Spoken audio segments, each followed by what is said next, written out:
Hi, so I'm Lynn Laidlaw, and I have a rare autoimmune disease and lots of other things as well, including other autoimmune diseases. And my father had a rare autoimmune disease, and my children have autoimmune disease as well. So I do a lot of patient and public involvement in research throughout the whole of the research cycle.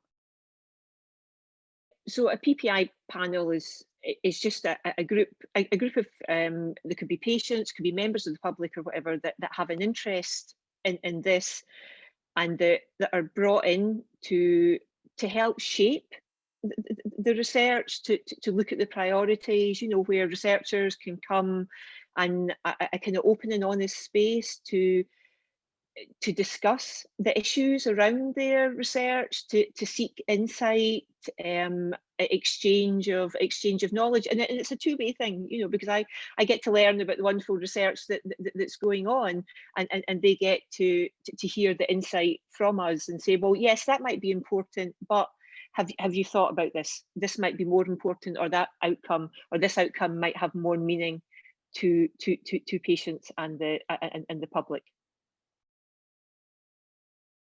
COVID has just wreaked devastation with all our lives, and it doesn't matter in a way whether you've had COVID or not, or I was shielding, it's just had this. So to help with that just felt, to give insight just felt really important, to be part of that effort, even though I'm shielding and sitting on my sofa. Just felt really important.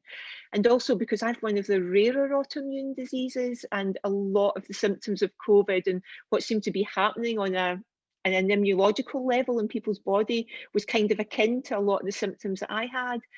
And I just thought, wondered whether, if some of the insights, because there's so much money going into COVID research, how can we use these insights to help other diseases, and to try and link things up, for want of a better word. And that seems really important to me as well, so that we're not wasting it. If we discover something that's maybe not quite relevant for COVID, what is it relevant for, and can we use that in some other way? And that just seemed to me to be really important.